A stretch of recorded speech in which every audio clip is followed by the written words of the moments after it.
Jadi kalau cloud kan masalahnya lu download lagi kan. Kalau di komputer udah aman kan, lu mau ngapa-ngapain enak. Oh iya, sip. Oke. Kita udah live. Suaranya kedengeran kan? Oh iya, benar-benar. Sangat bagus. Oke, sip lah. Yes. Halo Selamat teman-teman. sore. Sebelumnya selamat lebaran dulu bro, gue lupa. Ngucapin selamat lebaran dulu ke Om Teddy. Ya, thank you Bro Arif. Mohon lahir batin, dan buat teman-teman yang lagi nonton, selamat lebaran. Iya, selamat Idul Fitri. Selamat Idul Fitri ya teman-teman ya. Ini spesial nih, Idul Fitri masuk dalam sejarah, Bos. Apa tuh? Oh iya. Iya. Di rumah doang, ya kan. Terus, udah gitu cuti bersama lagi, gue agak bingung gitu. Iya, mana cutinya? Agak ada, nih langsung masuk kan kerja lagi. Jadi tapi poin menarik nih Bos. Jadi akhirnya jadi ngerasain kalau banyak hal itu sebenarnya kita frame di pikiran kita gitu loh. Iya kan? Kalau kayak Lebaran misalnya, Lebaran kan dulu kan ada occasion-nya kan, ada events-nya gitu, ada tradisinya gitu. Nah, ini kan nggak ada Bos. Bukannya ada takbirannya keliling-keliling. Sekarang nggak ada nih. Sekarang kayaknya ya ada takbiran sih di tempat gue, tetap masih ada takbiran di masjid aja ya, di langgar. Iya, benar. Cuma jadi eventnya udah beda ya. Jadi harus kita ciptain sendiri itu. Jadi lebarannya ada di hati dan lebaran ada di pikiran, men. Nah, itu poin menarik. Dan lucunya ketika lebaran, gue mau kerja tuh mendadak kayak nggak ada. Gue lebaran dulu, men, libur dulu. Iya, bener-bener exactly gue bangun siang, men. Saat itu gue bangun siang. Jadi kayak memberi ruang pada hari libur gitu. Memberi ruang pada hari itu. Jadi besoknya pun walaupun gue kerja gitu kan, gue temenin di sini ada si Michael kan di kantor. Gue tetap aja ngerasa cuma kerja 2 jam aja habis pulang lah. Oh itu bisa begitu. Kebetulan kan kantor sama rumah kan gue memang ada jarak cuman beda 6 nomor dari rumah. Oh, gue pikir di rumah emang. Ya, enggak, ini kantor. This is kantor gue. Jadi rumah gue cuma beda 6 nomor. Jadi ini B6 kantor gue. Rumah gue B12. Oh, oke. Ntar satu komplek ya lama-lama ya. Satu komplek. Memang satu komplek. Jadi lama-lama sekompleks jadi kantor gitu sebenarnya. Amin. Abis itu gue ngusir tetangga dulu suruh pergi gitu. Yang ada gue yang diusir men abis itu. Oke, bro. Kita mau lanjutin obrolan kita kemarin ya? Iya, mikir filosofis, men. Jadi ya ini so filosofis ya. Iya, so filosofis. Tapi enggak lah, kayak yang kali ini kayaknya harusnya sih akan beneran karena Bro Arif udah ini ya, teman-teman. Bro Arif udah mendalami cukup lama, jadi tar dulu. Kalau kalimat gitu agak deg-degan gue. Iya, soalnya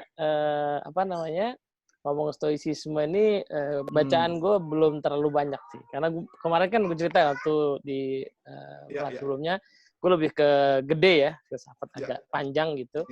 Kalau gue agak dalam. Nah, itu dia. Makanya. Tapi jadi menarik juga nih, gue kayaknya mau utuskan deh, nanti gue kasih slot. Gue pasang partisi di kepala gue kasih slot. Ada temen gue. Soalnya nanti ada Bos, dulu sempat ada kepikiran ide soal stoicisme, tapi nanti lah di tengah-tengah ya kita boleh silakan. Oke Bos, jadi boleh nggak kita cerita dulu ya soal so far your understanding tentang stoicisme lah. Wah, oke. Kalau gue boleh sih, mendingan sih sebenarnya enak banget tuh kalau gue sharing sesuatu sih, bro. Nah, moga. Nah, kalau gue sharing sesuatu berarti gue buka ini aja ya, gue buka PowerPoint boleh? Boleh. Wah, ini kok jadi kayak serius kita ya? Ya nggak apa-apa, memang harus. Memang kayaknya masyarakat Indonesia harus diedukasi agak serius kadang-kadang. Waduh, berat kalimatnya. Oke, gue buka sedikit satu file gue, bro. File gue ini yang menjelaskan tentang Stoik secara umum, dan gue sudah bikin intisarinya berdasarkan pemikiran gue ya, bro. Jadi ini dasar pemikiran gue. Bisa gue share kan? Boleh, silakan. Gue mesti dijadikan co-host dulu kayaknya. Oke, gue coba ya dijadiin co-host. Ya. Make host. Make host, jangan jadiin host. kalau jadiin gue host, kalau gue jadi host, lu jadi apa? Oh iya, lu bisa minta lagi. Nggak apa-apa, nanti lu bisa minta lagi kok. Siap, monggo. Udah kan? Oke. Ya, nanti gue balikin, gampang aja. Oke, siap. Oke, ini gue sharing dulu. Ini file gue, ini kebetulan gue waktu itu sempat ngebahas dan gue bikin canggih, men. Ini bro. Nah, ini stoknya dalam nih bro. Ini stoknya dalam nih. Ini gara-gara Bro Teddy nih. Jadi sebenarnya kalau ditanya gue persiapan apa enggak, ya enggak persiapan nih. Jadi gue cerita aja nih. Gue persiapan gue ini, gue cuma nyiapin ini bos. Apa tuh? Wah, serem. Oke. Nah, gini. Jadi gue mencoba menelaah. Jadi stoik gue bagi menjadi ada tiga pembahasan gitu gue bahas ya. Yang pertama adalah memahami landasan teorinya dulu. Karena ketika gue memahami landasan teori, gue ngomong apapun jadi gampang itu. Landasan teori yang pertama adalah gue memahami tentang, gue pikir kan selama ini filsafat kan cuma ngomongin tentang etika ya. Bagian etikanya gitu ya. Menurut gue, karena ketika gue dulu belajar filsafat bukan filsafat lah ya, etika bisnis lah. Gue ngomong etika bisnis. Nah, kalau gue ngomong filsafat nanti dianggap gue udah belajar sekolah, padahal belum. Gue belajar etika bisnis dengan pastor atau Romo Bertens gitu ya. Beliau itu kan pengajar filsafat jago banget gitu ya. Walaupun gue terus terang termasuk salah satu murid yang bandel. Karena menurut gue nggak paham apa artinya etika bisnis, gue nggak paham gitu ya. Waktu itu kan, sekarang kan lo udah insaf. Intinya kalimatnya satu sih bro, jangan membuat kerugian. Intinya itu yang dibahas. Yang gue ingat cuma itu sih. Dia ngebahas tentang limbah dan sebagainya. Itu doang yang gue pahami. Sisanya gue nggak paham sih. Dan gue nyesel kenapa dulu nggak belajar bener gitu kan ya. Walaupun akhirnya ujung-ujungnya sahabat gue nih Bro Teddy ternyata jatuh cinta sama buku-bukunya Romo Bertens. Nanti gue tunjukin. Gitu ya, waduh. Jadi gitu ya. So, yang pertama kan etika. Jadi gue pikir cuma etika. Ternyata gue memahami ada landasan teori yang memahami tentang fisika dan logika dan etikanya.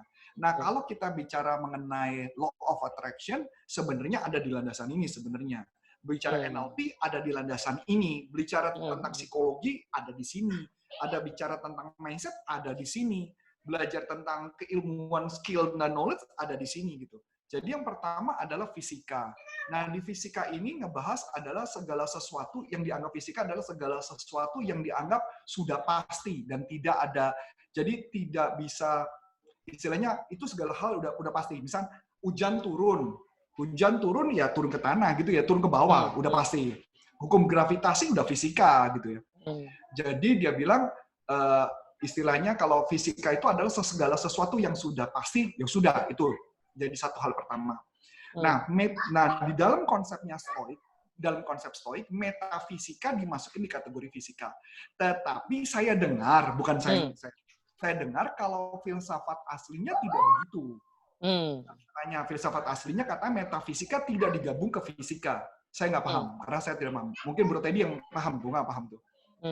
Karena ada beberapa, saya nggak tahu apakah Plato, apakah Aristoteles, atau Socrates yang memahami bahwa metafisika itu bukan bagian dari fisika. Sedangkan di Stoik menganggap metafisika adalah bagian dari fisika. So, which is kalau metafisika itu berarti termasuk apa? Termasuk Tuhan di sana, termasuk cara berdoa, law of attraction, itu adalah metafisika. Yang jelas metafisikanya filsafat beda sama metafisika di Indonesia, bro. Oh iya, kalau metafisika pengertian kita adalah dukun. Ya, benar juga. Jadi pengertiannya agak berbeda, masuk akal. Nah, jadi fisika. Nah, kedua adalah logika. Logika adalah mengenai kemampuan seseorang untuk berpikir, menganalisa, dan kemudian melakukan, jadi mengetahui tentang cara pikir manusia, cara manusia berpikir, cara manusia bertindak, cara manusia memahami segala sesuatu, itu logika. Gitu ya. Jadi kalau misalkan kita contoh lagi, nah makanya jadi misalnya contoh, kalau kita tahu kalau misalkan Jakarta lagi banjir, berarti bakal ada rob, bulan purnama bakal rob dan sebagainya, itu berarti fisika, kita nggak bisa ngelawan, karena udah dari sananya begitu. Tapi dengan logika kita bisa melakukan perubahan. Dengan logika kita bisa melakukan perubahan. Jadi memanipulasi si fisikanya nggak dimanipulasi. Jadi yang dimanipulasi adalah bagaimana fisika itu tetap terjadi, tapi dengan sudut pandang kita. Karena fisika kan nggak bisa kita manipulasi. Tapi kita bisa ubah atau bisa apa ya? Kalau bahasa manipulasi nggak enak dong bahasanya. Jadi apa ya? Misalkan kayak hujan, gimana bro? Iya, kata manipulasi kan agak netral. Mungkin ini ya, mungkin logika itu kayak ada di belakang fisika maupun metafisika sebagai cara buat memahami keduanya. Gitu. Nah itu mungkin bahasa yang lebih tepat. Ya, makanya kalau gue yang ngomong sendiri kan berbahaya, makanya malah ada ini kan lebih aman. Jadi kalau kita cuma mengandalkan fisika saja, berarti kita akan menjadi orang yang cenderung pasrah. Maksudnya kenapa? Ketika kondisi A adalah A, maka kita akan tetap, ya sudahlah, kan katanya A ya adalah A, ya sudah pasrah aja. Kita nggak perlu berusaha dan sebagainya. Sedangkan di logika berpikir bahwa segala sesuatu itu bisa kita perbuat, kita lakukan tindakan berdasarkan keilmuan yang fisika yang sudah terjadi. Jadi kalau orang belajar fisika, berarti belajar apa? Berarti dia mempelajari sesuatu yang sudah pasti, ada hitungannya, ada matematiknya, itu yang dipahami. Jadi kayak gravitasi benda dari atas jatuh ke bawah itu fisika. Ya kan? Pesawat terbang itu bahwa kita ada gaya gravitasi nggak bisa naik ke atas itu fisika. Tapi dengan logika maka ada pesawat terbang bisa terbang. Mempelajari dari mana? Dari konsep burung dipahami. Istilahnya kalau bahasa kita apa modeling kan ya? Memodeling si burung itu dengan ada rumus fisikanya, jadilah ilmu itu. Nah, yang jadi pertanyaan menarik adalah bagaimana tentang cloning manusia? Cloning manusia secara fisika kan sudah ada jelas nih segala sesuatu adalah begini. Ya, manusia mencoba melakukan di belakangnya mengubah dengan logika dan akhirnya terjadilah cloning manusia. Saya setuju dalam hal ini cloning silakan saja dilakukan, tetapi di dalam kondisi sudut yang ketiga adalah etika, itu tidak etis. Tidak etika. So, berarti itu melanggar teori yang kita pahami tentang Stoik ini. Jadi artinya kalau kita mau ngebuat sesuatu, tapi tujuan, misalnya contoh, kita belajar NLP. Ya kan? Kita belajar NLP, jago, kita bisa mempengaruhi orang dengan mudah. Bahkan gitu ya, kalau di kelas master NLP gue cuma bisa mengubah orang cuma dengan gerakan tangan, dengan sendok aja orang bisa berubah. Gitu ya. Jadi ada problem trauma, gue cuma pakai goyang-goyang sendok, orang hilang emosinya, apa problemnya hilang gitu ya. Kecuali ngilangin utang ya, kalau hilangin utang gue belum bisa bro. Makanya problemnya sih mungkin belum hilang, tapi perasaannya hilang kali. Ya, perasaan emosinya hilang ya. Nah, jadi dengan etika tersebut kita jadi memahami kalau kita bisa menggunakan teknik tertentu saya bisa menghilangkan problem seseorang, tapi ketika itu saya gunakan untuk menipu maka tidak etis, etikanya nggak jalan. Tidak etis ya, oke. Tidak etis, maka berarti saya melanggar stoiknya itu sendiri. Sorry, jadi stoik ada di mana bos? Bahasan apa tuh? Stoik itu membahas ada tiga-tiganya bro. Nah ini yang berikutnya kita bahas nih bro. Ini serunya nih bro. Jadi nggak bisa kita belajar stoik cuman memahami tentang virtue. Virtue atau kebajikannya. Kebajikannya ada 4 kan, nanti kan kita bahas nih bro. Tapi di lain pihak kita harus paham dulu tentang fisikanya, kita harus paham dulu logika. Jadi dulu ketika gue belajar stoik, aku nggak ngerti tentang banyak hal sampai setelah gue mempelajari, oh ada fisika, logika, etikanya, oh baru gue nangkep tuh bro. Jadi bukan semena-mena kita mempelajari tentang etikanya saja. Memang etikanya ada courage, ada temperamen, ada justice gitu ya, ada wisdom. Itu etikanya. Tapi sudut ilmunya kita harus pahami. Kita ambil contohnya yang paling sederhana bro. Ini paling sederhana ya. Bro. Tolong jangan dibahas semua dulu, karena gini mau jadi bahasan setahun. Jadi. Oh iya. Oke. Maafkan saya. Gila setahun man, gila. Ya, oke. Jadi kalau bisa sih, ini satu sesi cuma bahas 1 poin aja kalau gitu. Boleh. Enggak. Yang buat tonton di Facebook, udah jelas ya. Ini gedean dulu ya, gedean. Payung besarnya dulu ya. Jadi, kita ambil contoh yang sederhana gini bro. Yang paling sederhana adalah, kalau misalkan ada seseorang, yang dia bilang mengatakan bahwa sudah nasibnya dia hidup miskin. Kalau sudah nasib kan berarti dia ngomongin tentang fisika dong.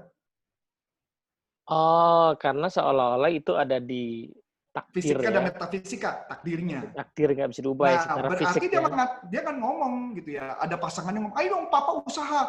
Sudah ditakdirkan saya begini. Seolah-olah itu fisik ya. Betul. Ini yang terjadi kepada banyak orang yang cenderung pasrah hidupnya, bro. Karena dia fokusnya sana. Sedangkan di sudut kita ada, tar dulu, ada logikanya. Ntar dulu, ada etikanya. Etika apa? Nanti dibahas. Ada etika khusus. Kalau Anda melakukan tidak pekerjaan, berarti Anda melanggar etikanya. Etika mana? Virtue atau kebajikan, justice. Kalau di NLP disebut namanya ekologis. Seru ya, bro? Iya. Jadi sebenarnya tanpa disadari ya, orang yang ngomong kayak tadi tuh, bahwa dia punya nasib atau takdir miskin gitu ya. Tanpa disadari dia memahami kehidupan tuh kayak fisik gitu ya. Kayak fisik. Bahwa ada gen yang namanya misalnya, gen miskin gitu ya. Ada gen yang namanya atau ada orang yang punya desain hidup itu miskin misalnya gitu ya. Padahal secara fisika itu nggak ada. Nggak ada kan? Nggak ada. Gitu. Jadi baik lagi, sama juga dengan manusia yang terlalu mengandalkan logika. Yang artinya mengandalkan kekuatan diri, bro. Gimana tuh? Apalagi kan kita tahu waktu belajar NLP, ya apalagi kan lu tahu gua lah ya dari dulu ya. Bahkan kalau waktu zaman belajar hipnoterapi, NLP dan sebagainya, orang gila datang ke gua aja pun bisa gua sembuhin kan gitu loh, bro. Tapi pertanyaan menarik adalah ketika gua mentok, ketika ada problem dalam hidup gua dan gua nggak bisa selesaikan, gua merasa otak gua kacau, kok bisa ya? Dan pada saat itu, gue melupakan Tuhan kan. Lu paham waktu itu pernah gue masa momen gue melupakan Tuhan. So artinya gue melupakan fisika itu sendiri atau metafisika itu sendiri, bro. Gue melanggar lagi stoiknya. Gak boleh. Gimana, bro? Maksud lo berarti stoik itu mencakup 3 area ini ya? Dia bukan bahasan satu area etika ya? Saja. Enggak. Kalau kita memahami stoik cuman hanya etika saja, berarti kita bukan stoik. Menarik nih. Jadi kita harus memahaminya dari 3 sudut. Makanya kenapa gue jatuh cinta dengan stoik, bro. Karena ketika gue memahami 3 bagian itu, gue baru ngerti. Oh, jadi sebenarnya ini NLP banget. Oh, jadi ini loa banget. Ini juga ada Tuhannya. Ada bahas tentang Tuhan di sana, ada. Makanya kan ke stoik kan selalu ngomong, setia pada takdir, kan dia selalu ngomong itu. Tapi pengertian setia pada takdir bukan berarti kita pasrah. Karena ada logikanya di situ, ada etikanya di situ. Anda melanggar nggak? Setiap tindakan kita harus dicek, ada nggak yang kita langgar dari 4 virtue atau 4 kebajikan yang harus kita miliki. Makanya ajaran Buddha juga salah satunya bisa kena di sini, bro. Ya, ada ruang ya buat spiritualitas dari situ. Oke, menarik loh. Mari kita coba aplikasikan sedikit konsep awal ini di kondisi atau sikap orang yang belajar stoicisme di kondisi pandemi ini, bro. Nah, coba exercise ya. Nah, boleh. Ini pertanyaan bagus nih, bro. Jadi kalau masa pandemi, berarti fisika dong? Ya, kenyataannya emang secara fisik ada wabah gitu ya. Ada wabah dan kita nggak bisa melakukan pengubahan apapun. Exactly. Dan itu memang wabahnya ada secara fisik. Udah buktinya udah mengenai banyak orang. Betul. Walaupun mungkin katanya ada konspirasi yang melakukan. Berarti kan konspirasi melakukan logika kan? Tapi pertanyaan, pengembangbiakannya adalah fisika dong? Iya. Betul. Nah, jadi apa yang harus kita lakukan?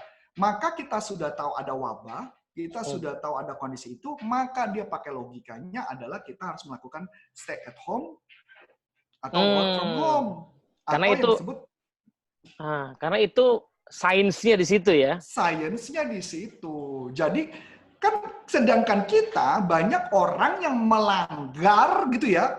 Mengatakan enggak bisa loh, tapi saya melihat sendiri beberapa umat agama, khususnya di agama saya nggak berani ngomong di agama lain, itu banyak yang akhirnya meninggal bahkan pendetanya, bro.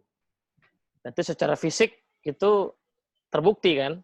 Orang gua kasih terbukti. Di agama, di salah satu, saya lupa persisnya, di agama Kristen ada yang mengatakan bahwa gitu ya, bahwa dalam nama Tuhan Yesus gitu ya, bahwa ini bisa, tapi ternyata juga ada yang meninggal akhirnya ngomong itu, bro.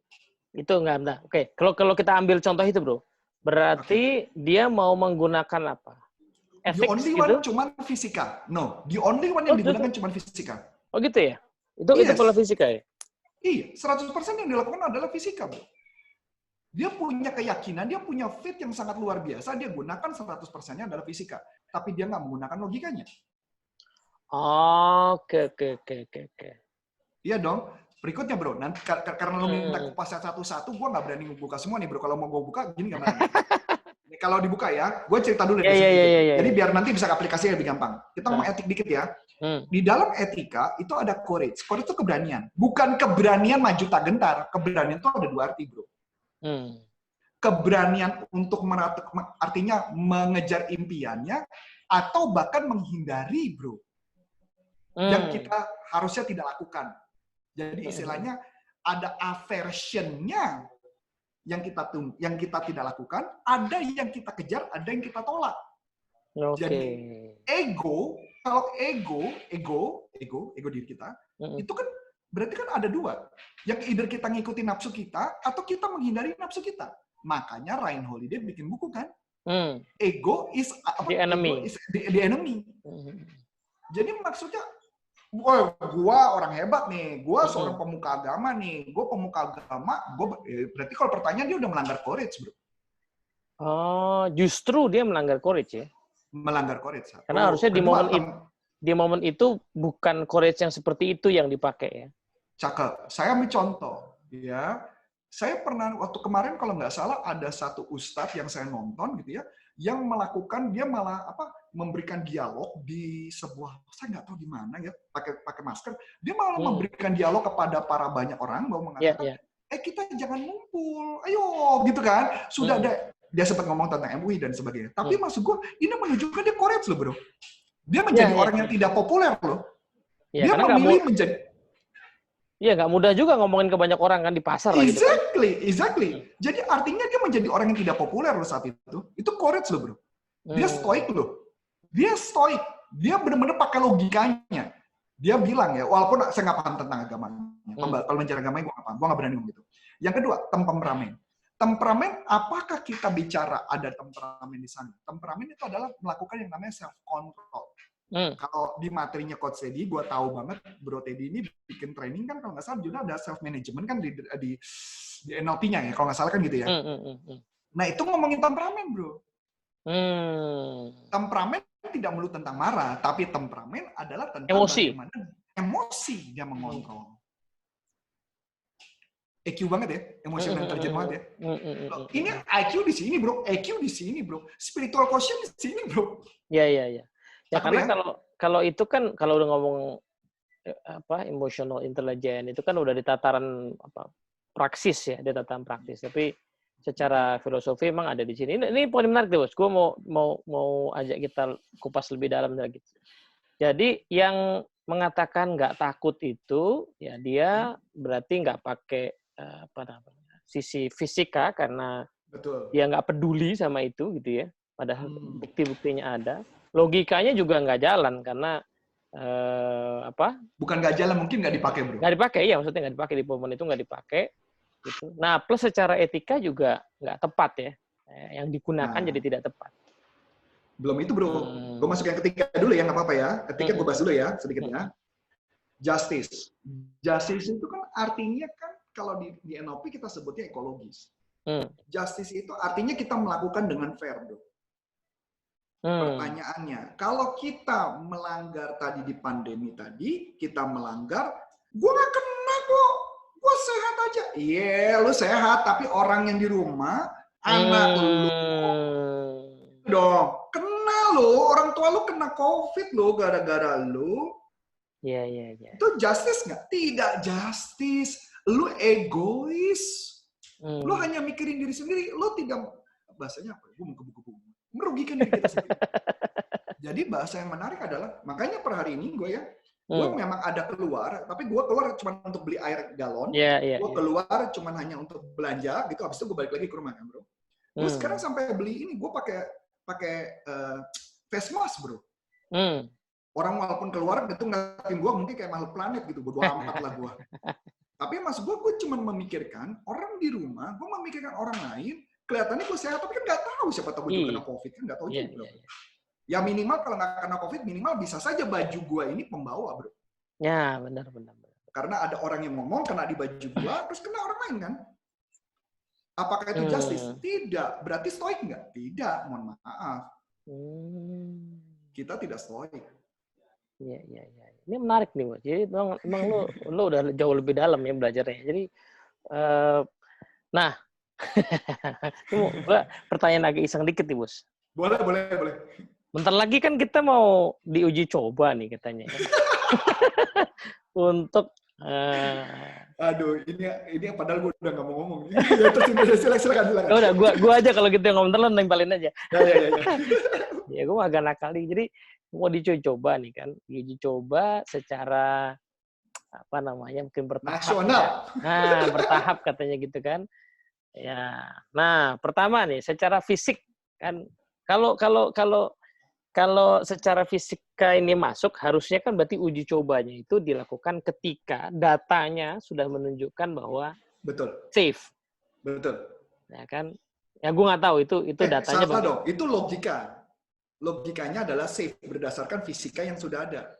Nah iya makanya. Jadi korbannya jumlahnya udah menurun, misalnya penyebaran menurun, angkanya bilang begitu. Itu apa tuh? Nah, ini yang jadi masalah bro berikutnya.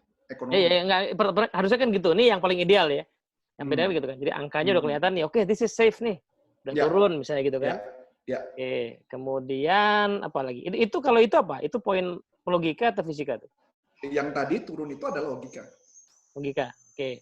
Dengan melihat bell curve-nya, bell curve-nya. Ya, itu fisika. Bell curve itu fisika, logika berdasarkan ilmu fisika yang sudah pasti.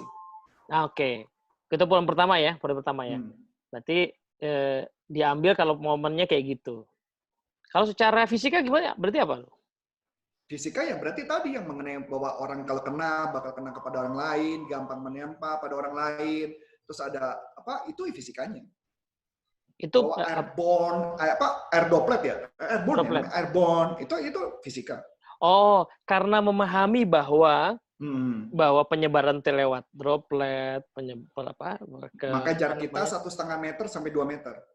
Exactly. Karena memahami itu, maka kita pakai logika, berarti oke, kita akan tes kalau penyebarannya angkanya udah turun. Betul. Udah aman, ya kan? Oke. Secara etika berarti gimana dong? Nah, kalau secara etika berikutnya pertanyaannya, apakah kalau misalkan contoh nih kondisi kita mau lakukan uji coba, apakah sesuai dengan etika? Serba salah, bro. Karena di etika ini ada justice, ada win-win-win. Nah, ini oke. Berarti supaya nggak terlalu nakal, Bos. Kita bayangkan aja, seandainya stoik ini dipakai secara tepat. Nah, jadi kita bayangin aja dipakai secara tepat. Satu tadi ya, memahami kondisi penyebarannya kayak tadi, maka kita pakai logika. Berarti kita akan mulai ketika angkanya udah terkendali. Oke. Secara etika gimana tuh? Nah, kalau secara etika tadi gue bilang, bro. Etika kalau Courage tadi, masalah berani keluar atau enggak, atau dia berani untuk melakukan usaha yang baru kalau new normal, kalau dia mau dapat duit, itu dong bro. Atau sebenarnya bisa saja pemerintah, ya saya nggak bisa ngarepin pemerintah juga ya dalam arti. Enggak, ini bayangin pemerintahnya pakai stoik bro. Oh iya, oke. Kalau pemerintah pakai stoik nanti akan dibahas berikutnya.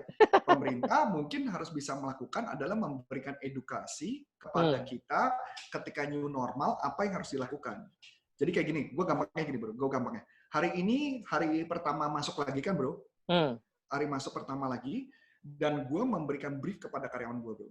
Gue bilang tim gue akan melakukan hal A, B, C. Jadi gue minta kepada lu, yang A melakukan apa, yang B sifat melakukan apa, C melakukan apa, seluruh tim gue bagi jobnya. Kenapa? Karena gue nggak mau tim gue akan berantakan, bro. Karena dia bingung nih si bosnya mau ngapain. Jadi gue bagi job, gue bagi pekerjaan. Dan mereka sudah tenang, paling nggak sampai sekitar 4 sampai akhir tahun mereka udah tenang. Karena mereka sudah gue bagi job. Dan mereka jadi punya harapan sama pemimpinnya, bahwa ini loh rencana gue. Itu bagian apa tuh? Courage. Iya dong bro. Gue harus punya keberanian untuk mengungkapkan ada kondisi berat, ada kondisi ini, gue harus melakukan perubahan. Ayo kita bareng-bareng. Iya dong bro. Dan gue juga ada justice di sana dong bro. Iya dong. Jangan sampai tim gue melihat ini bos gue ngapain ya? Kok kayaknya cuma nanya, yuk kita safety aja yuk. Yaudah kita tenang aja. Lah gue bayar gaji pakai apa bro? Iya. Nah sebenarnya kalau lo tanya, kalau pemerintahan dalam arti sebenarnya gue nggak mau ngomong politik sih. Cuma dalam hal ini berarti harusnya idealnya ada seorang pemimpin harus memberitahu, bukan hanya sekedar kita stay at home, tapi mungkin kita bisa melakukan sesuatu. Itu idealnya. Oke, menarik nih. Menarik nih, poin menarik. Jadi, pemerintah yang stoik. Tapi kalau dia nggak melakukan, balik lagi karena karyawan gua adalah bawahannya, gitu ya, rakyat jelata, berarti gua harus melihat memikirkan secara stoik juga. Gua nggak bisa nunggu dia.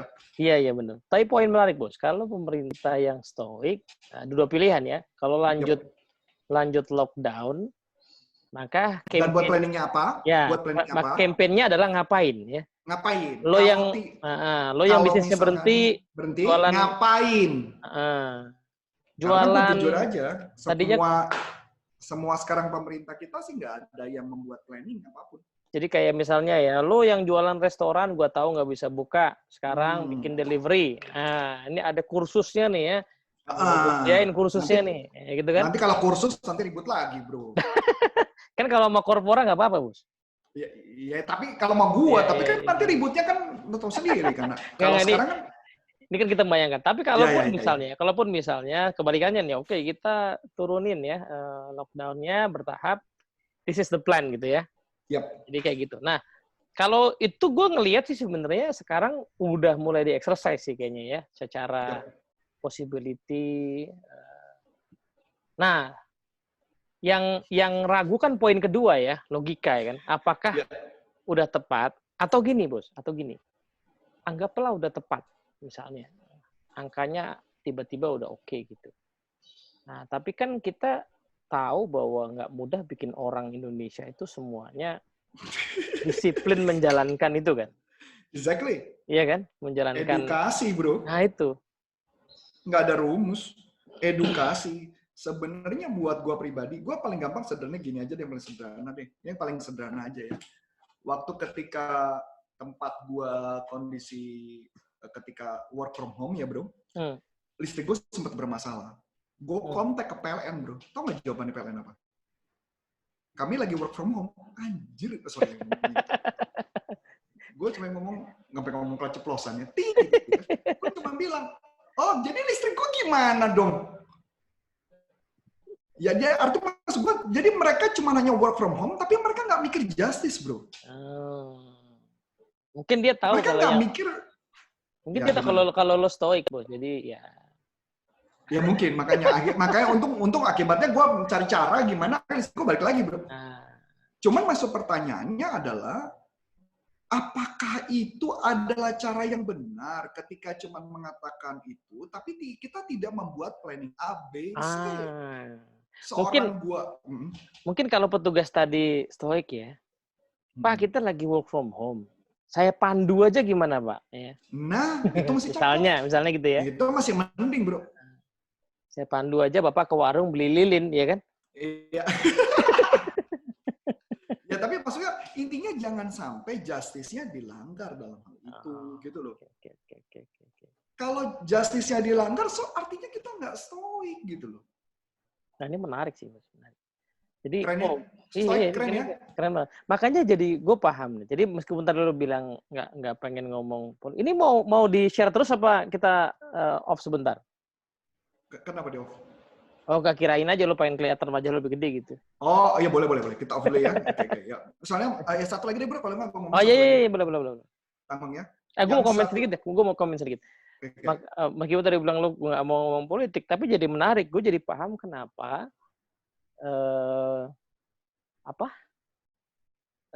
Marcus Aurelius itu ya menemukan filsafat yang cocok dengan kondisinya dia kan juga kaisar gitu ya. Betul. Raja yang at some point mungkin punya kegalauan ya, kita kan nggak, karena kita nggak pernah cerita aja, kita nggak tahu, cuman kalau dengar ceritanya. Saya tahu bro, kebetulan gue nonton filmnya. Dan lu tahu istrinya selingkuh lo bro. Wih. Dan dia tahu filmnya apa? Bro. Filmnya apa? Jadi di Netflix bro. Apa namanya? Netflix. Wah, gue nonton ntar nih. Roman Empire itu ada episode 3 atau 4 itu ngomongin tentang Marcus Aurelius bro. Jadi ngomongin tentang Marcus Aurelius, dan gue nonton bro, kaget gue tentang Marcus Aurelius. Walaupun gue nggak tahu itu cerita benar atau enggaknya, tapi gue menemukan gila men, istrinya selingkuh sama, jadi gini, Marcus Aurelius kena penyakit bro. Dia dinyatakan hampir meninggal. Tahu apa yang terjadi istrinya, yang dilakukan istrinya? Istrinya tidur sama calon raja berikutnya. Kenapa dia tidur sama calon raja berikutnya? Karena supaya mencegah, supaya Marcus Aureliusnya, jadi gini, jangan sampai anaknya mereka itu tidak menjadi raja. Jadi ibunya mengorbankan dirinya untuk tidur dengan salah satu calon raja berikutnya, supaya lu jangan ambil anak gua, jangan menyerang kerajaan gua, jadi anak gua nggak jadi raja. Berarti dia pakai logika tuh ya? Pakai logika. Tapi nggak ada etika. Kesalahannya istrinya satu bro, dia tidak melakukan logika, melakukan cek recheck, tidak melakukan secara etika. Memang jaraknya jauh dari antara tempat perang itu. Tapi yang menariknya, Marcus Aurelius dia cuma mengatakan saya kecewa dan dia tidak marah sama istrinya, dia diamin santai dan istrinya memutuskan bunuh diri. Keren banget bro. Gue mau ambil poin ini sebentar tadi. Jadi kan dia pasti punya kegalauan ya mengurus negara kayak gitu kan. Pasti. Nah, terus kemudian stoicisme ini seperti filsafat yang akhirnya bisa dipraktekin dalam konteks dia gitu loh. Betul. Banget. Nah, kadang-kadang kan ada filosofi yang mungkin nggak applicable untuk situasi itu ya. Exactly. Nah, gue terusin satu lagi bro, tanggung ya bro. Maksud gue biar kali ini kita abis itu mau ngebahas apapun boleh. Nanti yang sebelah kanan kita bahasnya lain kali kan. Nah, jadi ada satu lagi bro. Ketika ada sebuah problem, tadi yang lu bilang, Marcus Aurelius kadang-kadang mengalami kegalauan. Nah, ketika mengalami kegalauan, dia harus punya wisdom. Wisdom itu pengertiannya apa? Asumsi gue kan kalau wisdom kan rambut putih. Kan gitu dulu orangnya selalu cerita gitu. Kalau orang masih muda, wisdomnya nggak jalan. Kalau sudah tua, orang ini udah bijaksana. Katanya gitu ya. Bukan itu sih sebenarnya. Tapi wisdom itu sebenarnya bahasa sederhananya adalah ada event, ada kejadian, kejadian itu terjadi, pop up, gitu ya, di kepala kita nggak langsung ada stimulus, nggak langsung merespon. Ini banget, bro. Sama itu Seven Habits juga, bos. Oh ya kan gitu ya? Iya, Seven Habits juga betul. Jadi dia tidak melakukan langsung value judgment, dia mengamati, kemudian setelah diamati, tinggal terserah dia mau melakukan apa. Makanya dia bilang pisahkan antara fakta dengan opini. Jadi jangan buru-buru melakukan judgment terhadap situasi. Sama dong, kayak contoh tadi. Ketika PLN tidak bisa beresin tempat gua, walaupun listrik mati, gitu kan ya. Mereka tidak stoik, ya kan. Gua mesti wisdom. Gua kan nggak perlu chatting, dan boleh dikatakan sampai hari ini, belum pernah lo gua ada chatting, ada di Facebook gua tulisan PLN sialan, gitu ya, kurang lebih gitu. Tidak pernah. Tapi maksud gue kenapa? Karena gue berusaha menunjukkan bahwa ini loh, gue nggak perlu komplain pada kondisi, gue nggak perlu komplain kemarin Jakarta banjir di Januari, mobil gue kerendam, gue kena jutaan, karena nggak wisdom menurut gue nggak wisdom saat itu. Walaupun banyak teman gue yang pada komplain, pada ngomong, paham lah kita ngomongin apa kan bro. Gue cuma bilang, lu berisik aja, gue bilang, lu cuma berisik tapi lu nggak melakukan apapun. Emang lu berisik emang ada efek sama negara? Nggak ada, nggak wisdom. Lu nggak bisa temperamen, lu juga nggak justice. So menurut gua, setiap manusia pada dasarnya semua baik karena memang Stoik percaya itu. Mereka semua baik, cuma bahkan ketika mereka melakukan kesalahan, mereka nggak tahu kalau mereka salah. Itu. Ya, sih, cuma itu aja sih bro. Oke, ini gue stop ya. Nah, jadi siap. Nah, ini poin menarik. Jadi gue tadi mau cerita ini. Jadi kan pernah ngobrol sama teman-teman di Jogja juga ya, yang psikolog kan. Ini bukan kata gue nih, kata teman-teman yang psikolog. Kalau gue kan bukan psikolog ya. Jadi ini nyari aman nih. Ya kan gue jago framing. Iya. Oke. Jadi pernah kita ngobrol bahwa orang yang lulus psikologi itu kayak kesulitan dapat sesuatu yang applicable gitu. Ya. Lagi sekarang dengan jadi psikolog itu harus S2 gitu. Even yang sudah S2 betul, kan kadang-kadang pas lulus itu harus nyari ilmu baru lagi, misalnya mendalami CBT sendiri gitu ya. Sehingga mereka dia harus dapat sesuatu yang karena isinya memang nggak ini. Nah, apalagi S1 gitu kan. Nah, gue membayangkan pas gue pertama kali ini ya baca buku ini nih. Ya, Om Henry Manampiring. Terus ya lanjut ke sini ya. Tuh, menurut gue mungkin ini apa? Satu hal yang harus dikuasai orang di semester awal gitu. Karena ada bercandaan, Bos. Psikologi itu. Kalau orang kuliah psikologi itu berobat jalan. Ya. Gue udah kalau dia nggak sembuh, kalau dia belum sembuh, dia ngambil S2, Bos. Nah, belum sembuh lagi nanti ngambil S3. Aduh, kacau. Belum sembuh. Berarti udah sembuh ya? Belum sembuh lagi. Ya? Udah sembuh gue. Lu udah sembuh. belum sembuh lagi ngambil jadi dosen, harus berobat di situ terus.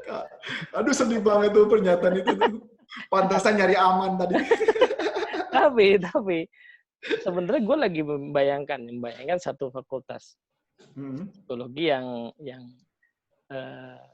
di semester awal itu kalau bisa orang tuh merasakan ilmu itu buat dirinya sendiri. Jadi segala macam teorinya ya dicari yang praksis lah, yang sifatnya bisa dipraktekin sendiri. Nah, misalnya psikologinya dicari yang praktis dulu, NLP misalnya. Jadi dia nggak baperan lagi, kan lulus SMA masih baper tuh, dia nggak baperan segala macam ya, goal oriented dengan segala macam. Nah, filsafatnya stoicisme ini karena itu membuat thought prosesnya jadi luas gitu ngadepin berbagai situasi. Nah, habis itu silahkan tuh mau dikasih berbagai macam teori yang mau dikembangin macam-macam karena dia udah menjadi role model gitu ya. Betul. Nah, tapi gue kemudian berpikir lagi kayaknya ide tadi itu perlu juga dikembangin di banyak hal lain, termasuk di mungkin ya gue bayangin gini, Bos. Kan kalau di corporate ya, lu kan sering dapat order tuh leadership development gitu ya. Iya. Wah, untuk level supervisor, level manager, direktur. Padahal itu cuma posisi di satu organisasi loh. Nah, lucunya di Indonesia ini orang mau jadi wali kota tuh nggak ada leadership development-nya. Setuju tuh. Mau jadi gubernur nggak ada. Padahal sekecil-kecilnya wali kota itu tetap lebih gede dari mimpin satu company menurut gue sih. Setuju banget, ya, satu company kan paling karyawannya berapa? 1.000, 2.000, 5.000. Betul. Ini sesuai yang dengan tadi kita bicarakan kan. Jadi artinya ketika terjadi perubahan apapun, tidak ada instruksi apapun gitu kan. Kita cuma instruksi stay at home, tapi kita tidak dicari solusi gitu loh ya. Ya, memang beda kalau komunis ya. Kalau komunis kan dia bisa bagi-bagi makanan ke masyarakat. Kita enggak. Jadi planningnya itu yang memang menurut saya memang perlu ada sesuatu sih. Iya. Jadi, nah itu kan terjadi karena kita nggak punya cukup banyak stok, ready stock leaders yang kalau kata Plato filosofer. Setuju banget. Ya. Setuju banget. Ya meskipun ide filosofer king-nya Plato tuh dikritik juga sih nanti ya, ada implikasinya ya. Tapi menurutku make sense juga ya kalau di levelnya pemimpin kota kan dia mix dari berbagai peran ya. Kalau gini, kalau lu pebisnis, lu mesti cari untung. Setuju. Iya kan? Meskipun sekarang juga mulai ada pandangan lain ya, bisnis ya kadang-kadang kalau posisinya nggak hanya cari untung. Tapi as a pemimpin kota atau wilayah atau negara, itu kan ada unsur cari untungnya. Setuju. Tapi nggak boleh itu doang. Iya kan? Jadi ya mungkin itu yang disebut sebagai justice. Betul. Mungkin di situ dia perlu courage karena kadang-kadang harus bertempur dengan yang punya kepentingan. Di situ ada wisdom-nya. Memilih ini ada situasi nih. Betul. Dan dia milih gitu kan. Betul. Kayak gue membayangkan kalau kita bisa membalik waktu ya. Di bulan Desember udah ada isu wabah lah ya di sono gitu pandemi. Di Cina, ya. Kalau ada leader yang stoik, mungkin dia akan bilang begini, oke, gue lockdown dulu sementara nih. Ya kan aman lah kayak mana Taiwan atau mana gitu. Ya, Vietnam. Nah itu mungkin nyebelin bos, akan dibully itu pasti tuh. Oh, Parno, ya kan. Segala macamnya. Tapi di situ dia perlu courage kan. Iya. Karena kalau sekarang udah kebalik, udah telat.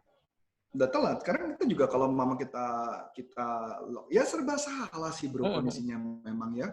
Jadi sebenarnya kalau kondisi sekarang juga Artinya kan kita pelan-pelan diturunkan ekonominya kan kondisinya. Tapi sebenarnya memang kalau lockdown ya selesai gitu. Iya. Ya selesai gitu. Sekarang makanya kalau saya bilang ya, misalkan contoh PSBB mau diperpanjang, menurut saya mau dipanjang atau enggak juga nggak ngaruh kok, orang udah pada keluar semua. Iya, karena diizinin. Diizinin, namanya maksud saya kayak gitu. Jadi maksud saya balik lagi, ya sekarang udah serba salah, kita jadi mau dibuka atau enggak, ya kondisinya udah kayak begini serba salah. Ya kalau buat saya pribadi, bagaimana caranya mengabsorb orang-orang tersebut, ya memang mesti banyak banget dipikirin. Itu menurut saya pemimpin yang baik adalah mikirin itu sih. Courage tadi dan justice tadi sih. Jadi poin menarik adalah, nah gue ada something yang missing, ini nyambung sama poin logika sebenarnya. Kita belum bahas ke sisi etika ya, kalau fisikanya kan udah jelas ya, memang kondisi. Poin logika tuh, ya tadi kita nggak pernah paham ya, dasarnya apa gitu, sainsnya apa sebenarnya. Itu yang sekarang lagi disebut sebagai the death of expertise kan. The death of expertise itu ketika sains itu tidak lagi dijadikan salah satu dasar. Ya. Ketika yang didengarkan itu, even di TV yang diundang itu yang suaranya kenceng, bukan yang punya data gitu. Jadi waktu itu gue agak geleng-geleng kepala ketika ada dokter didebatin sama ya itulah ya politisi, itulah yang jelas dia bukan setaraf ya, bukan saintis, bukan dokter, didebatin gitu, diadu. Ya namanya mungkin suaranya kalah kenceng, dia pasti kalah. Ya. Iya. Tapi maksud gue, ya harusnya kalau mau didebatin, ini dokter, misalnya saintis, sama saintis tapi beda mazhab, ya kan? Nah, ketika sains itu nggak dijadikan perhitungan, meleset lah. Iya, meleset dari situ. Jadi maksudnya tadi balik lagi, fisikanya dipahami bukan untuk didebati, logikanya kita mengabsorb ilmu ini, kita buat gambarannya. Walaupun WHO sendiri pun kadang-kadang kalimatnya bisa berbeda. WHO kemarin ngomongnya apa, sekarang jadi apa. Artinya fisikanya belum bulat kan gitu. Ya enggak. Walaupun saya tadi dapat gambaran lagi orang yang pakai masker kena penularannya berapa persen. Mudah-mudahan itu data statistik. Kalau data itu statistik, which is gini. Jadi ketika saya memahami tentang COVID gitu ya, yang saya lakukan adalah saya menggunakan logika saya dengan data-data yang saya punya. Saya bilang benar-benar data. Dan bisa gue bilang bro, dulu bukan sekarang ya, seminggu yang lalu, bukan minggu, mungkin 2 minggu yang lalu, aku masih rajin buka Corona World Meter bro. Untuk apa? Aku cuma mempelajari grafiknya saja sih. Gue untuk paham ini apa yang terjadi. Tapi kalau kondisi sekarang, ya beda cerita, gitu ya. Jadi kita memahami dengan ilmu kita yang kita punya, itu yang kita pakai. Itu dasar pemikiran gua, gitu, dasar pemikirannya. Itu kan poin kita di masyarakat ya, karena kita nggak punya kekuasaan gitu ya, ngomongin juga nggak terlalu banyak berguna. Nah, kita menggunakan tiga pilar tadi ya. Betul. Nah, makanya itu yang gue lakukan kepada karyawan gue, bro. Karena karyawan gue kan masih gue gaji. Bahkan, gue nanti tanggal 2 ini, bro, tanggal 2 Juni, gue masuk 1 orang karyawan baru, bro. Malah gue meng-hire orang baru cuma pakai Zoom. Nah, pertanyaan menarik, kok bisa gue meng-hire orang baru sedangkan orang lain pada pecat-pecat, gue malah ngerekrut? Ya karena mau nggak mau, gue melakukan perubahan bisnis. Bukan perubahan, tapi kalau ditanya, itulah yang membuat tim gue tenang karena dia tahu kapten kapalnya punya planning. Tapi kalau lu tanya gue, lu yakin bro planning lu? Gue jawab enggak. Belum tentu juga. Iya benar. Makanya. Tapi paling enggak, gue mencoba untuk mengarahkan kapal kita ini melewati badai dengan lebih stabil. Itu apa istilahnya bos di stoicisme yang kondisi tenang sehingga lo bisa action dengan baik gitu? Ya itu tadi, konsepnya itu adalah wisdom. Apa nama istilahnya? Ataraksia itu bukan sih? Ataraksia itu kebahagiaan sih, bro. Bagiannya, apa namanya ya? Iya. Ya apalah gua nggak. Ada istilahnya. Itu yang ngomong itu di bukunya Romo siapa itu? Ya itu Romo itu si Romo. Sofrosune kalau nggak salah namanya. Iya, kayak nggak tahu. Ya atau apalah. Ya. Tapi poinnya itu. Jadi makanya kan Stois sering dipahami secara salah sebagai orang yang flat, nggak punya emosi kan. Ya kayak apa sih, Star Trek ya? Star Trek. Dr. Spock apa tuh namanya? Iya, Dr. Spock ya, yang padahal runcing. Iya, padahal bukan begitu kan, padahal. Bukan. Bukan berarti dia nggak takut, dia tetap takut terhadap badai, tapi karena first impression. Tapi abis itu dia kepalanya tetap stoik. Ya. Dia pasrah, jadi memasrahkan kepada fisika. Kalau saya pertanyaannya gini, karena saya memasrahkan fisika, fisikanya berarti lagi COVID.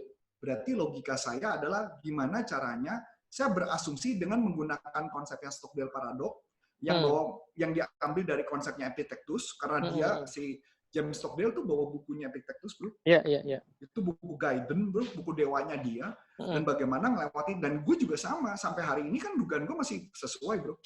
Karena ada beberapa orang prediksi-prediksi, gue sampai hari ini gue mengatakan, enggak, ini Juni nggak selesai. Juli juga belum selesai. Belum. Panjang, belum selesai. Ini panjang cerita. Tapi bagaimana caranya gue mempersiapkan itu dengan baik. Ya. Dan panjangnya lebih karena gini, karena memang dunianya lagi diubah sih. Betul, setuju. Ya, lagi diubah, sehingga panjangnya tuh bukan gini. Kerasa panjang kalau lo tetap pakai respon lama gitu. Iya kan? Jadi kesannya ini berubah terus, ya nggak balik seperti kemarin, karena respon lo masih respon yang lama. Ya kan? Tapi ketika lo mulai menari mencari respon yang baru, nah pada saat kestabilan baru tercapai ya lo udah dengan perilaku baru gitu kan. Exactly, karena perhitungan gue, apapun yang gue lakukan per hari ini gitu ya, yang gue siapin semua peralatan, gue lagi siapin studio dan sebagainya, gitu ya, gue lagi melakukan percobaan, sekarang lagi melakukan percobaan, ini pasti suatu saat akan masuk ke masa ini sih, bro. Tinggal pertanyaannya siapa yang lebih cepat.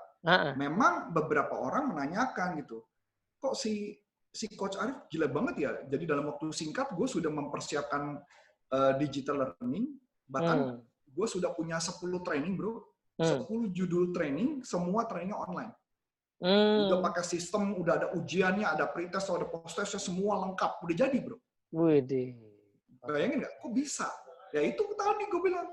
Gue memprediksi itu, gue udah persiapkan. Tinggal tim gue menyebarkan semua kepada corporate, itu yang akan dilakukan. Bahkan gue sudah memprediksi perusahaan mana yang kena, mana yang nggak kena, gue tahu, bro. Jadi menarik nih. Tadi gue baca di artikel McKinsey ya. Jadi salah satu artikel itu bilang bahwa karena nanti hari Jumat gue mau ngisi webinar juga, Bos, tentang respon terhadap persiapan new normal itu. Jadi McKinsey itu menarik, dia bilang gini, ini justru momen tepat lo kalau lo masih survive ya, artinya lo masih bisa gaji, memang lo nggak akan achieve target lo lah ya, lo tetapin Januari kemarin, lo mungkin tahun ini pasti jelas nggak akan achieve, tapi perusahaan lo masih sehat, masih oke, masih bisa gaji, lo taruh duit di riset deh katanya gitu. At least ada beberapa poin ya. Pertama memang ya nggak ada cara lain ya, lo nggak bisa pakai cara lama, lo mesti cari cara baru.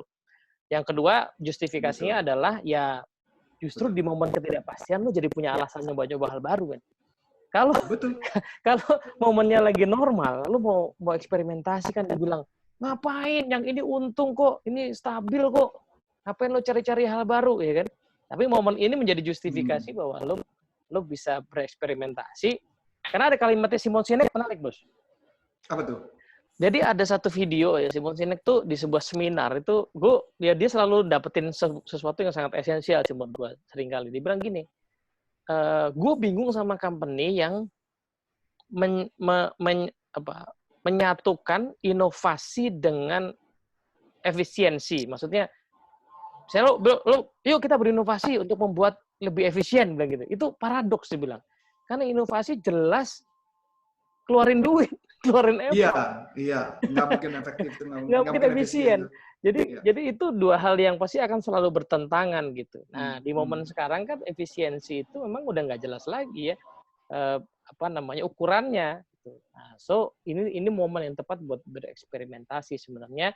Ya tadi ya, menggunakan logika, tapi juga sebenarnya menggunakan etika dari sisi keberanian. Memahami fisika juga. Iya, jadi nggak bisa itu. Bahkan gini, bro, ini gue kasih gambaran, walaupun mungkin masih rahasia ya. Gue lagi menyiapkan satu proyek lagi, bukan satu, tapi 2 proyek lagi gue jalankan. Tepatnya kedua, malah 3 proyek lagi gue jalankan. 3 proyek itu berlandaskan bakal terjadi yang tentang new normal. Jadi gue sudah melakukan macam-macam, bro. Ini jadi gue lagi melakukan sesuatu, makanya kenapa gue berani merekrut banyak orang, beberapa orang. Itu tujuannya itu sih. Yes. Nah, jadi pertanyaannya adalah gue malah menghitung nih bagaimana perhitungan gue nih. Yang penting aman dulu, yang penting kita ngelewatin dulu. Ya, bener kata lu, mungkin kita nggak mencapai target, tapi paling nggak oke lah. So far oke. Itu yang gue lakukan sih. Jadi kalau kita nggak di zaman ini, di kondisi ini, kita nggak belajar stoik, kita nggak belajar memahami fisika, maka kita akan menyalahkan fisika itu sendiri. Atau cenderung kita memasrahkan fisika itu sendiri, atau metafisikanya. Kalau kita tidak menggunakan logika, makanya kan banyak orang ngomong, justru di zaman ini kita harus banyak belajar. Yes. Ya dong, banyak belajar. Nah, belajar itu logikanya itu. Kita belajar, memahami. Nah, dan wisdomnya gimana? Nah, karena banyak banget sampai per hari ini, kami beberapa kali sempat diskusi, kebanyakan pemimpin, lagi ke leadership ya bro, tidak mempunyai planning apapun dalam hal ini. Ya. Gini bos, itu problem mendasar sih. Jadi pada akhirnya yang bahasan kita minggu lalu ya, minggu lalu 2 minggu lalu sih, 2 minggu lalu ya kita. 2 minggu lalu persis. Minggu lalu ya. Jadi waktu gue bahas soal konsekuensi demokrasi tadi itu, problem dengan demokrasi kan karena demokrasi kan egaliter, memungkinkan orang dari mana saja bisa menjadi tanda kutip leader ya atau raja gitu. Paham. Artinya konsekuensinya tiap orang harusnya punya atau sebanyak mungkin orang punya quality of leadership yang setara. Karena pada akhirnya gini, gua nggak bisa lepas dari bias. Misalnya gua orang Jawa, gua akan cenderung seneng sama kandidat yang Jawa. Jadi kandidat yang misalnya orang Nusa Tenggara gitu, dia kompeten tapi gayanya gua nggak suka, gua nggak pilih. Nah, tapi ini oke aja menurut gua itu preferensi. Selama yang Jawa sama Nusa Tenggara quality kompetensinya sama. Itu tinggal masalah selera, men. Iya kan? Tapi sekarang problemnya quality-nya belum tentu sama. Karena kita nggak punya sistem. Nggak punya. Sebenarnya kalau dalam rekaman kita live ini sih, gue bisa cerita ada sesuatu sih. Cuman gue nggak mau cerita, sharing. Karena ini nanti bahaya gitu ya. Nah, gue mendengar sendiri dari yang tadi persis kayak omongan itu tadi. Gue mendengar sendiri omongan tersebut, cuman kadang-kadang kompetensi itu walaupun kompetensinya bagus, kalau dianggap tidak sesuai selera, maka akan, you know lah. Iya. Ini selera itu nggak ada masalah menurut gue. Itu nggak bisa dihindari kok. Tapi bagian logikanya, yaitu apa? Kualitasnya yang harus disamain. Betul. Sebenarnya buat saya gini sih, kalau buat gue pribadi ya, contoh ya, sampai hari ini gitu. Bahkan kayak contoh nih, ada satu perusahaan ya, kebetulan kemarin ngobrol sama gue. Dia bilang, Pak, kami lagi mengalami problem nih Pak, penjualan menurun. Kalau saya mah gampang banget mikirnya. Saya cuma tanya, customer lama gimana? Oh ya, customer lama sekarang udah nggak ngambil barang sama kita. Saya cuma nanya, kita bahas satu customer atau semua customer yang lama udah pada hilang semua? Dia pikir, iya ya, kok gue nggak pernah ngecek ya? Padahal uangnya miliaran bro. Bukan miliar, triliun bro. Sampai saya bilang, kok bisa nggak mikir ya kayak gitu ya? Buat kita sederhana banget. Bagaimana cara sudut mikirnya, kita membuat plan. Aku paling suka bener sih gini. Dulu gue kadang-kadang kalau ditanya suruh positive thinking, sampai kadang-kadang gue bingung gitu menjawabnya. Sebenarnya kan gue juga dibilang apakah Antonius Arif adalah seorang yang selalu positive thinking? Enggak juga gue. Tapi dulu sempat dibahas kan, oh ya toward dan away from coach. Gue orang away from, gue jadi bertanya-tanya, gue away from tuh. Tapi kok gue baik-baik aja ya, hidup gue baik-baik aja, bisnis gue tambah bagus. Gue bingung juga salah di mana, katanya lo nggak narik kok, enggak juga gitu kan. Makanya ketika ketemu dengan stoik, itu semua menjawab seluruh pertanyaan itu bro. Nah sekarang gini bos, tadi udah ngomong politik ya bos ya. Nah, kita mau di bagian segmen terakhir sih. Ini gue mesti serius nih, serius. Enggak, kita mau coba aplikasi ke bisnis dari bos. Boleh. Bisnis, karena ini implikasinya luas ya. Bisnis itu bisa dalam arti lo yang nonton ini karyawan, which is lo profesional, lo mau berbuat sesuatu buat perusahaan lo, atau lo punya bisnis dan lo mau do something around it. Nah, mari kita coba aplikasiin teori yang tadi ya. Kira-kira gimana bos? Ya secara kalau kita melihat dari sisi fisika, ya memang kenyataannya bisnis lo turun misalnya mungkin ya. Bisnis lo turun karena situasi ini, bukan karena customer lo nggak pengen beli, karena mereka memang nggak mungkin membeli misalnya. Kayak taksi gitu kan, menarik tuh ya. Taksi ya bukan karena perusahaan dibenci, tapi orang nggak pergi-pergi. Dan orang nggak pergi-pergi bukan karena nggak pengen, cuman ada kekhawatiran kan. So it just happen gitu ya. Secara fisika mungkin lo turun aja gitu. Ya, sama kayak kita lah, secara nature bisnis kita pasti turun. Orang nggak mungkin kumpul, gimana caranya training di hotel, ya kan? Tapi ada sih bro, sampai per hari ini ada beberapa corporate yang berani minta gue untuk ngajar live bro. Di hotel? Serius, gue juga megang. Pakai APD berarti? I don't know, cuman gue nanya, ini serius nih? Iya. Dia minta, gue bilang, ini nggak salah nih, gue bilang, yakin nih? Nggak apa-apa lah, jumlah orangnya nggak banyak ini. Lo emang belum 45 bro? Sorry? Lo belum 45 tak? Udah? Nggak bisa, bro. Nggak bisa keluar lo. Belum.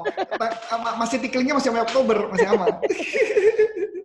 Oke, jadi kalau gue bilang begini sih bro, gue paling suka dengan konsepnya, kalau lo perhatikan ya, ini gue cerita sedikit lah bro ya, cerita sedikit kayak mall deh contohnya. Gue dapat informasi bahwa mall itu kan kita nggak boleh jual makanan tuh. Ya boleh jual makanan terserah lah, tapi kan ada problem tuh. Ini menarik banget sih, ini kayak model bisnis model kanvas lah ya bro ya. Jadi ada problem seseorang, nah problemnya adalah kalau mama pakai GoFood atau Grab, itu nanganin satu-satu orang kan jadi problem tuh bro. Nah akhirnya pihak hotel, supaya bisnisnya mereka pada survive, si pihak mallnya berpikir bro, gimana caranya supaya tenan-tenan ini kondisinya seperti tetap dapat duit bro. Ya. Maka yang mereka lakukan, berarti kan logika ya bro ya? Logika. Dan juga etika juga dong. Dia ada justice sana, jangan cuma nanya bayar bulanan gitu kan ya. Yes. Nah, kan kayak gitu. Jadi apa yang dilakukan? Ya walaupun katanya kan kita pajak ada bukan pajak ya, pajak dan ada cicilan kita relaksasi. Menurut gua bukan relaksasi, itu bunganya juga gede sih. Menurut gua bukan relaksasi itu. Cuman ditunda. Ditunda dan bunganya gede. Bukan tunda juga bro. Oh, iya. Mohon maaf bro, bukan tunda bro. Bunganya ada loh bro. Bunganya lumayan loh bro. Ya. Jadi saya kasih gambar, maka apa yang dilakukan? Mereka mengumpulkan orang di bawah, lu pesan saja sama pihak mall, nanti pihak mall yang mengatur siapa yang ngirimin. Itu kan berarti pakai logika ya bro ya. Jadi maksudnya ketika dalam konteks bisnis di masa ini, tugas kita adalah kita memikirkan secara logika gimana caranya menghasilkan uang. Saya gampang lagi nih bro, contoh bro. Lu tau kan cerita Dunkin Donut lagi demo kan? Nggak tahu. Dunkin Donut itu lagi di demo sama karyawannya bro. Karena mereka nggak bayar THR. Indonesia. Di Indonesia. Dan sebagai informasi, Dunkin Donut katanya banyak yang tutup. Iya. Di beberapa tempat. Dan yang menariknya lagi, Dunkin Donut dibikin cuma satu shift. Dan lo tau nggak bro, ada cerita menarik, Dunkin Donut di negara aslinya, sekarang nama donatnya mau dihilangin. Dunkin doang? Dunkin doang, jualannya kopi. Sama donat tentunya. Tapi bukan menu makanan utama. Tapi pertanyaan menarik, Dunkin Donut kelihatannya seakan-akan tidak survive. Walaupun gue nggak berani judgement ya, karena gue juga terus nggak punya data. Tapi yang menariknya adalah Pizza Hut yang bisnisnya sama-sama di mall, walaupun juga terjadi pengurangan, tapi nggak ada cerita nggak bayar THR sih. Yes. Dan lo tau nggak cerita menariknya Dunkin Donut? Ini pemimpin, mohon maaf banget ya, yang kalau mama di sini ada pemimpin Dunkin Donut atau apa abis ngomel sama gue, mohon maaf. Gini. Paling nggak dipanggil Dunkin aja bro. Iya, paling nggak dipanggil Dunkin, nggak masalah juga sih. Jadi ada ceritanya gini bro, katanya waktu ketika terjadi THR ditunda, itu mereka hanya berbicaranya kepada karyawan, bukan sama serikat pekerja. Jadi mereka tidak diajak ngomong, tidak diajak diskusi. Dan terus terang bro, gue baru tahu kemarin ceritanya dari Bineka.com bro. Bineka.com ketika karyawan mau ada pengurangan gaji, itu ya, itu mereka dikasih form bro. Dikasih form, ditanya, kamu mau kurangin gaji berapa? Yang mungkin kayaknya nanti apakah akan ada kompensasi atau apa, nanti ada kompensasinya apa, nanti diprorata, kan gitu. Jadi ada pesunya. Kelihatannya katanya sih Dunkin Donut, ini saya nggak tahu ya, takutnya salah gue juga. Dunkin Donut katanya langsung ke karyawan, tapi tidak ke serikat pekerja. Saya juga lagi bingung, serikat pekerja kan karyawan, nah saya juga nggak tahu kenapa itu bisa kelewat, kan aneh juga. So, makanya yang terjadi adalah mereka ribut-ribut, mereka melakukan demo kemarin besar-besaran. Dan katanya mereka sampai terpaksa menjual aset untuk membayar gaji karyawan. Buat gue pribadi, berarti bisa jadi pemikir Dunkin Donut adalah positive thinking alirannya, bro. Bukan, mungkin alirannya Norman Vincent Peale kan, positive thinking. Bukan aliran stoik. Kalau stoik dia akan pakai konsep stock del parado. Nah, kelihatannya itu yang dilakukan sama Pizza Hut, bro. Pizza Hut per hari ini dia jual makanan 108.000, beli satu gratis satu. Yes. Dan dia lakukan jualan di pinggiran. Exactly, itu yang terjadi juga di tempat gue. Nah, pertanyaan menarik. Itulah pemimpin yang benar menurut gue. Nah, ini poin menarik, Bos. Jadi, apa ya? Kemarin tuh sempat diskusi sama gue udah sebutin di kita belum ya, sama teman kita orang Bandung namanya Lia Herlianti di Indonesia University Bandung tuh. Nah, dia konsultan bisnis UKM lah, bilang ini berarti suka nggak suka nih ada unsur etika ya. Setuju. Wisdom lo mengatakan bahwa gini ya, dibilang yang bisnis yang akan bertahan adalah menurut saya yang kemudian pemimpinnya itu cukup wise. Dia tahu dia nggak akan untung, bahkan mungkin harus keluar dulu. Tapi dia tahu kalau seandainya dia keluar dari kondisi ini, dia masih punya tim. Dan tim itu mungkin akan berjuang mati-matian loh. Cari cara bersama dia gitu ya. Dibandingkan dia yang harus berjuang sendiri. Misalnya kan kalau kata teman gue yang lain lagi namanya Ulum kan, dia bilang kan bisa aja mas, gue owner, gue masih punya cash, gue tutup aja deh. Gue tutupnya nanti kalau gue buka lagi, lo gue panggil gitu. Tapi pertanyaannya pas dia buka lagi, mau nggak tuh orang gabung ya kan? Belum tentu kan? Ya. Tapi ada satu cerita lagi bro, pertanyaan menarik. Lo tau kan kalau si siapa Opa Galbi dan sebagainya kayak model-model begitu, dan Sabu Haji juga pada tutup kan? Tapi pertanyaan menarik, sebenarnya mereka bisa jualan makanan ke rumah lo bro. Makanya. Karena banyak orang kaya bro yang masih butuh makanan bro. Exactly. Cuma tinggal pertanyaan adalah, lu bisa nggak justice? Bisa nggak membuat wisdom kepada orang lain supaya orang itu bisa menerima bahwa ini aman, safety. Itu yang dilakukan sama Starbucks. Itu yang dilakukan sama Starbucks, bro. Betul. Jadi apa namanya? Jelas lo menerima kondisi dulu ya, secara fisik. Lo menerima kondisi. Fisika, yes. Kemudian lo menggunakan logika lo untuk menemukan cara-cara yang belum tentu membuat lo recover langsung, tapi at least membuat lo bisa hidup. Yes, dicampur McKenzie lu yang tadi lu bilang. Nah, tapi juga itu memerlukan wisdom, courage lo, ya kan, justice lo kepada karyawan lo juga ya, kepada pelanggan yang mungkin membutuhkan. Nah, ini menarik bos. Jadi tadi ada satu artikel tapi gue lupa dari mana ya. Jadi kondisi pandemi ini akhirnya akan membuat bisnis itu habis ini kayak semacam dipaksa untuk melihat bahwa, nah di artikel itu nggak disebutin, tapi gue merelate dengan kalimat ini. Jadi gue pernah dapat sebuah insight bilang begini, bahwa the purpose of the business is actually to serve the society. Setuju. Bahwa bisnis itu sebenarnya tujuannya untuk melayani masyarakat. Dia akan selalu hidup selama dia masih melayani masyarakat. Setuju. Nah, pertanyaannya kan sekarang, kenapa dia turun revenue-nya? Karena dia lagi nggak bisa melayani masyarakat. Soalnya kebutuhan masyarakat berubah. Ya kan? So, what you need to do is actually gunakan logika lo untuk memahami kira-kira kebutuhan apa lagi di masyarakat yang gue bisa serve. Exactly. Iya kan? Dan pertanyaan menarik, emang donat nggak bisa dibekukan? Bisa, ya kan? Iya nggak? Bisa kerja di rumah kan? Atau kopinya disasetin nih. Atau ya apapun lah. Karena iya. Contoh kayak mie lah, kayak tukang bakmi lah sekarang. Semua dibikin dalam bentuk pouch gitu kan. Gue beli udah berapa biji bro, bakmi berapa kali. Gue masak sendiri di rumah, jadi biarin aja tim di rumah anak-anak gue pada makan bakmi. Kita nggak pernah datang, tapi dimasak bro. Ya. Jadi artinya yang bisa, ya bener kata lu tadi, gue suka sih sebenarnya yang omongan McKenzie. Karena nggak mungkin McKenzie, ya kalau ditanya ya, apakah McKenzie tebakan itu 100% tepat juga belum tentu. Karena kondisi ini belum pernah ada yang mengalami kondisi ini. Yes. Walaupun memang ada teori yang memakai rumusnya Dan Sullivan atau siapa, ya itu yang mengatakan tentang kejadian 9/11. Iya, kejadian 9/11 kan cuma hanya kejadian satu kali, dan kejadian ini kan belum pernah dalam seumur hidup dalam dunia kita ini. Di zaman kita ya, belum ada ya. Iya. Nah, so which is nggak ada yang punya pengalaman untuk ini. Jadi menurut gue, riset mungkin juga, ya paling nggak gini loh menurut gue. Gue menganggap kayak kita ada lilin. Ada satu cahaya walaupun kecil, itu masih ada harapan, ada hope. Iya. Walaupun tanya apakah itu pasti, belum tentu.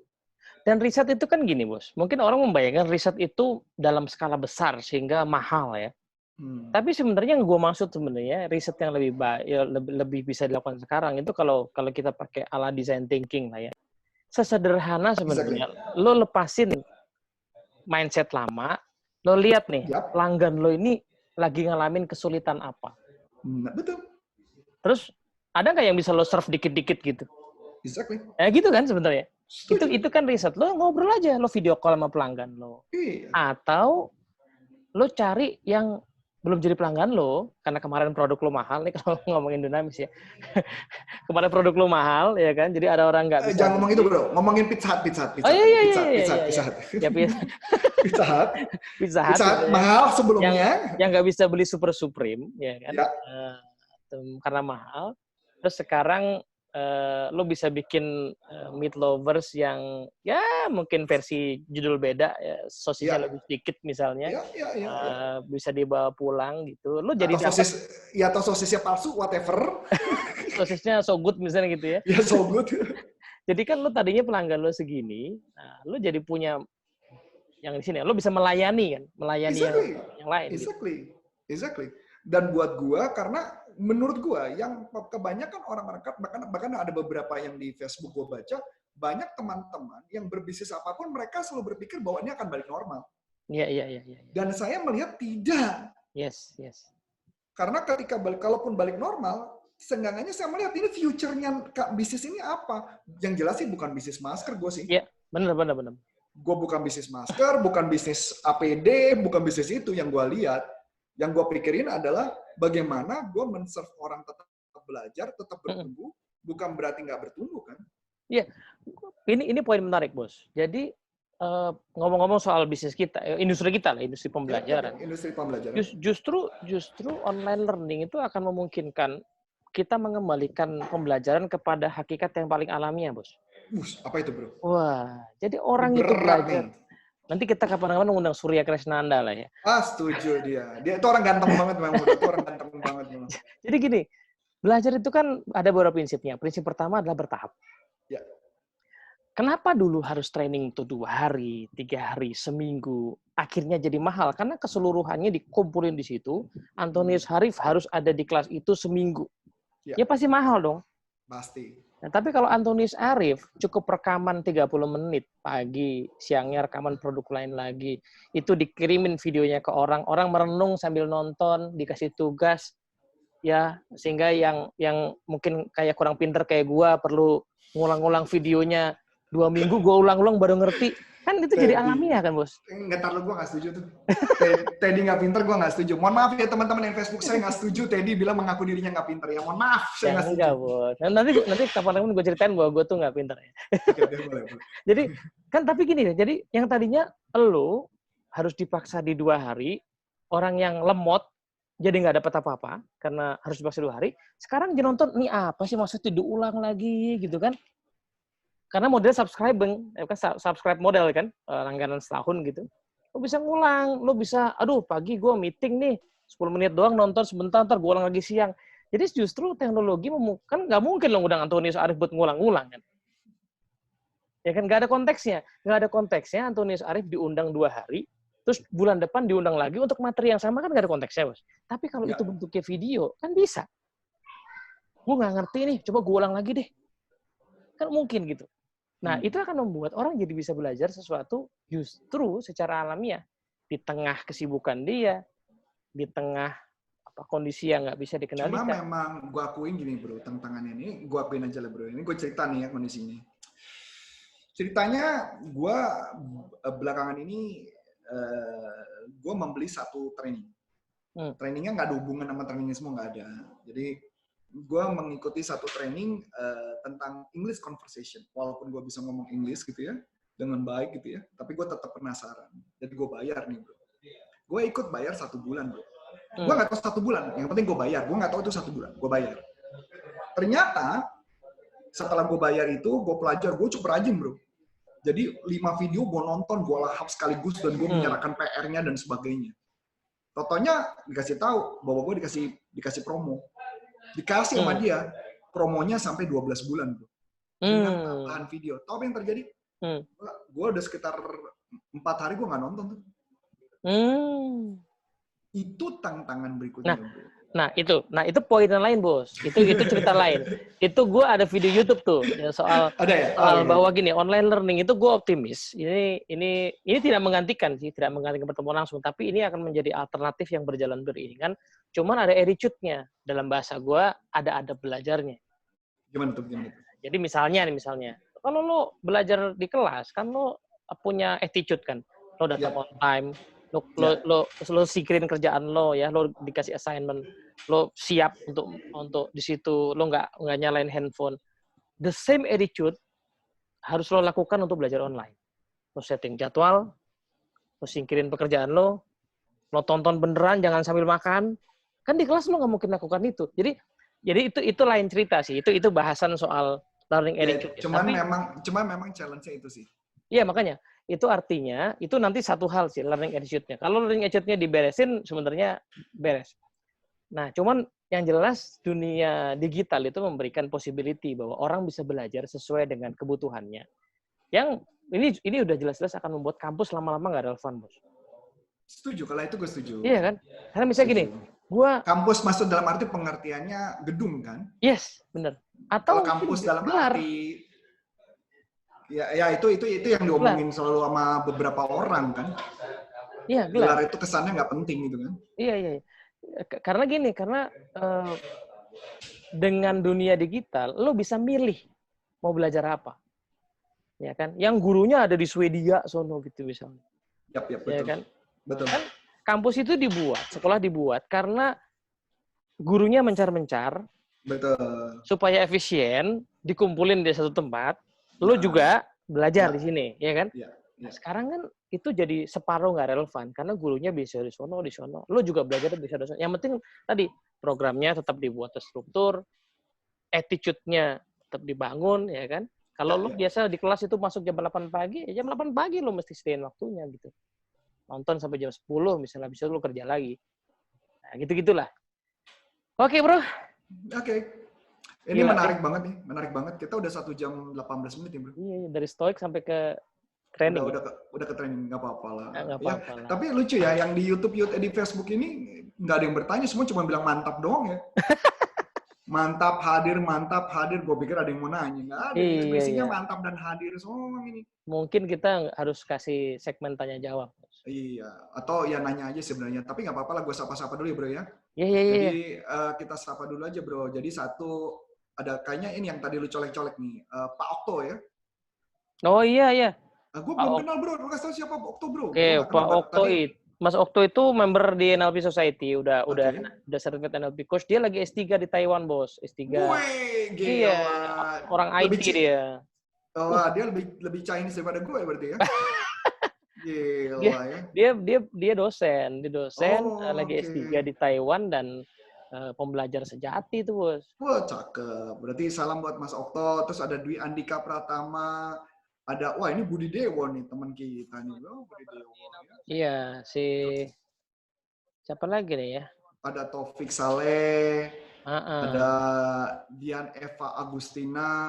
Itu Mbak Dian Eva tuh ini tuh, HR-nya Plaza Indonesia tuh.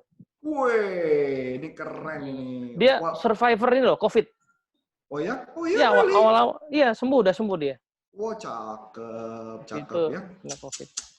Oke. Terus kemudian ada Nano Sumarno. Wah ini ada pengusaha tuh, bos. Itu pengusaha bidang cleaning service kalau nggak salah ya. ESQ juga dia, aktivis di ESQ juga itu, pembelajar juga tuh. Keren ya. Wah, ini ada sahabat kita juga nih. Ini Kang Yasir Utama nih. Wah. Ini mah orang hebat nih. Iya. Ini orang hebat yang kadang-kadang merendah ini, bro. Bukan kadang-kadang, memang selalu merendah ini orang beliau ini. Beliau ini orang hebat nih, Pak Mas Yasir nih.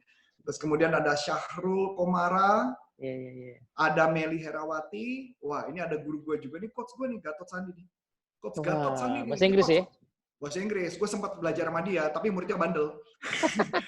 Ya. Terus ada Adi Perwira. Adi Perwira ini kebetulan Adi Perwira.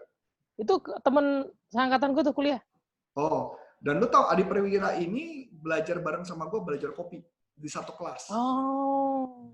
Iya, totonya satu kelas sama gue dinyebut-nyebut nama lu sih memang. Iya, dia teman kuliah gue, terus dia jadi fotografer, jadi pembuat film segala tuh. Wah, gila ya. Memang mukanya udah mantap jadi sutradara dia. Ada Warno, ada Pak Warno. Warno, apa Pekanbaru ya? Iya mungkin ya, ini saya nggak tahu nih Pekanbaru. Terus ada si Y, nih bro, Y Cahyo. Terus sama ada Muhammad PP. Wow. Ini lumayan nih. Yang nonton kita kurang lebih ada 1.500. Oh enggak ya? Itu terlebay ya. Sama satu lagi ada Tahir. Ini Pak Wijanarko Dwi Utomo. Katanya pembicaraannya daging semua. Perasaan kita nggak jualan daging dari tadi. Iya. Kita jual donat aja tadi kan bro. Jual donat sama pizza. Jual donat sama pizza kita aja. Ya mungkin itu aja kalian ini ya. Oke bro. Thank you sama sini ya. Kita atur lagi ya. Sama itu nanti kita lanjutin. Yang tadi kan yang suka kanan belum dibahas tuh. Belum. Yang bawah itu juga tengahnya juga belum selesai semua tuh bro. Masih panjang Mbak. Men. Iya, ya, itu buku masih panjang ceritanya tuh bro. Oke, kalau gitu. Terima kasih bro. Thank you bro Arif ya waktunya. Oke, bye teman-teman semua ya. Bye. Selamat sore. Assalamualaikum warahmatullahi wabarakatuh. Waalaikumsalam.